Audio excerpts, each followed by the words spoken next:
Salam alaikum les frères, j'espère que vous allez bien les gars. Aujourd'hui on se retrouve pour un top 10 des cannibales les plus célèbres du monde les gars.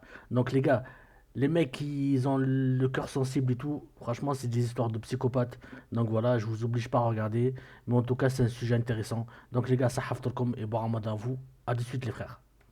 Albert Fish, cet Américain a sévi dans les années 1920 et a violé, assassiné, puis mangé de nombreux enfants. Pervers machiavélique, il avait à l'époque déclaré prendre du plaisir sexuel à manger des enfants et s'imaginait en train de le faire. Il est allé jusqu'à s'adresser une lettre à la mère d'une de ses victimes, lui expliquant à quel point sa fille fut agréable à manger. Edmond Kemper, traumatisé par une enfance douloureuse, sa mère le forçait à vivre dans la cave car il effrayait ses sœurs. Edmond Kemper a tué ses grands-parents lorsqu'il n'était qu'un adolescent. À l'âge adulte, il s'y met à enlever pour assassiner des jeunes femmes, 6 au total, abusant ensuite de leur corps pour finir par les dévorer. Selon certains psychologues, Kemper avait nourri une colère féroce contre sa mère en grandissant, puis a rapidement développé des envies de meurtre.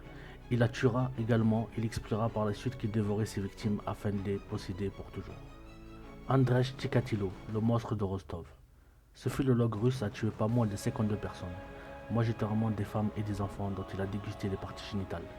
Au cours de son procès dans les années 90, l'homme déclara: quand je voyais du sang et la lutte contre la mort, je ressentais la satisfaction. En 1992, il fut condamné à mort par injection voie létale. Jeffrey Dahmer, ce cannibale a assassiné, mutilé et violé 17 jeunes hommes. S'il n'a pas dévoré toutes ses victimes, il a tout de même mangé le cœur de certains d'entre elles, pensant ainsi pouvoir leur redonner la vie à leur tour, et déclara: je suis le fils de Satan et je reviendrai. Anna Zimmermann, c'est en 1980 que l'Allemande de 26 ans, maman de 2 enfants, a tué son compagnon, une histoire de vengeance. Très en colère donc, elle a ensuite démembré, puis a congelé ses membres et les a mangés à table avec ses enfants. Armin Meuwez, le cannibale de Rothenburg. C'est en mars 2001 que Meuwez publie sans souci une annonce sur internet dans laquelle il affirme chercher un homme entre 18 et 30 ans désirant être mangé. Ni une ni deux, voilà qu'un homme répond à cette annonce. Breng, un ingénieur de 42 ans, originaire de Berlin. Les deux hommes sont contraires et, après avoir longuement discuté, décident d'un commun accord de découper le pénis de Brand et de le déguster à deux. Soucieux d'une bonne cuisson, ils ont fait flamber le pénis, puis l'ont fait frire. Après un repas commun, Mewes a tué l'ingénieur et l'a découpé en morceaux, de façon à le congeler. Condamné une première fois à 8 ans et demi en prison, il sera ensuite condamné à perpétuité. Un trio de cannibales. Deux hommes et une femme en 2002 en Ukraine ont assassiné puis dévoré 6 personnes. La police aurait conclu à une forme de rituel en découvrant un livre de magie noire chez l'un des meurtriers. Le groupe aurait notamment tué une jeune femme de 18 ans qu'ils auraient scalpée, il aurait fait bouillir sa tête, décapitée, et aurait ensuite mangé ses organes. Jarno Helg, Terni Tianushka et Mikariska. Ces 3 jeunes gens, d'Elensky, ont été arrêtés après avoir torturé, assassiné puis dévoré un homme de 23 ans. D'après leur déclaration, il s'agissait d'un rituel satanique.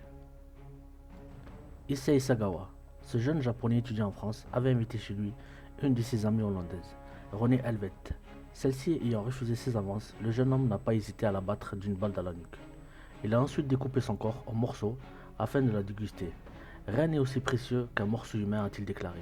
Les faits datant de 1981 et aujourd'hui Sagawa, toujours en liberté, et même écrit plusieurs livres et est devenu une star du X au Japon.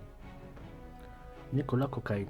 Le 2 janvier 2007, dans la cellule numéro 26 de 11 mètres carrés, une querelle éclate au sujet de l'hygiène entre Nicolas Cocaine et Terry Baudry, à qui il reprochait notamment d'avoir bouché les toilettes de leur cellule avec du papier toilette.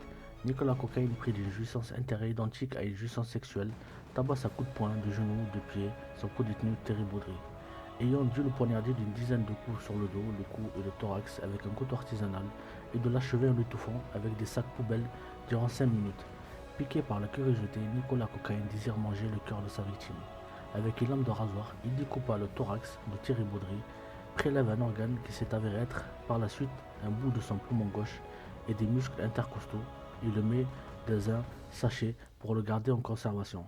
Il mange une partie crue et cuisine le reste avec un peu d'ail, du riz, des échalotes et un réchaud de fortune, sous les yeux d'un troisième détenu, David Lagrue, qui était sous le choc, qui finira par se suicider en 2009.